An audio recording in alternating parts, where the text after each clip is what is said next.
This is a short video on application of surface plasmonics and metamaterials to superlenses, presented by Shridu Verma and Tinish Bhattacharya. So the big question, why do we need superlenses?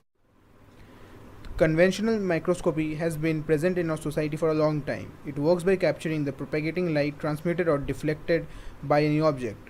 However, the image cannot be rendered any sharper beyond a certain limitation that depends on the wavelength of the light wave, as can be seen in the formula. Thus, when an object emits or deflects light, there are two types of electromagnetic radiation associated with this phenomenon. These are the near field radiation and the far field radiation. The far field escapes beyond the object and can be easily captured and manipulated by a conventional glass lens. However, useful resolution details are not observed because they are hidden in the near field. They remain localized, staying much closer to the light emitting object, unable to travel and unable to be captured by the conventional lens. High resolution can thus be achieved by capturing this near field wave too, and this job is done by superlenses. These are a few sample images taken by superlens. The top and the bottom one are those of pollen grains, and the right one is of the etching on the DVD discs. Now, moving on to some applications of superlenses. Two of the major uses of superlenses are in biomedical and nanoscale applications. Superlenses have been used for the visualization of viruses and live germs which are otherwise invisible to the conventional lens-based imaging. In nanoscale applications, for manufacturing of small-scale computer equipment and microelectronics, superlenses act as the optical equipment required. Now, moving on to the working of superlenses. Superlenses work on the principle of plasmonics. Near field is used for the creation of images across a metal film in superlenses.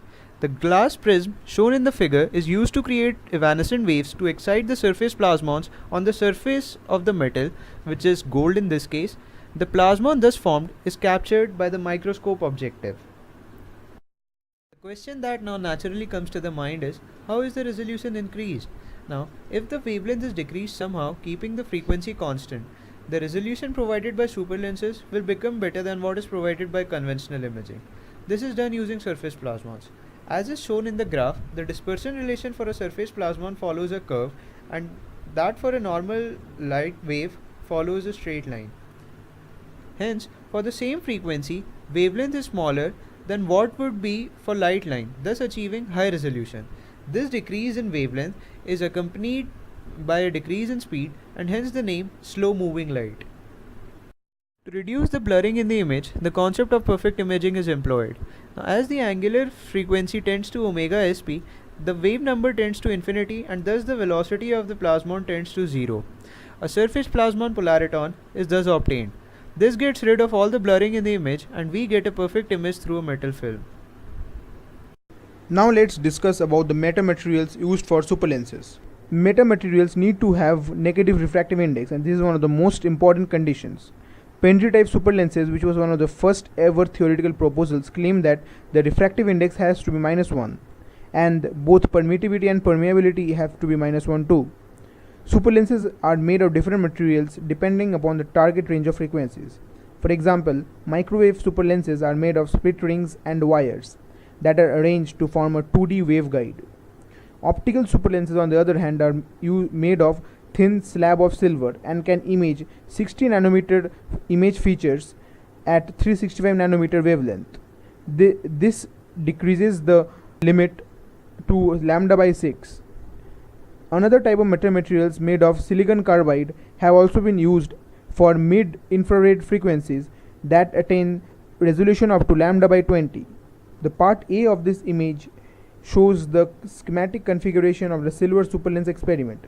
It was taken with photolithography at 65 nanometer. Part B shows the focused ion beam image of the object with 40 nanometer line width.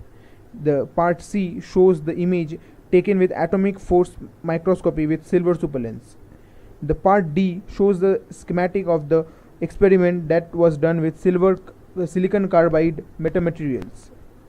And E and F show the results of the images taken with the superlens. Metamaterials consisting of titanium dioxide have also been developed and have achieved 40 nanometer feature resolution.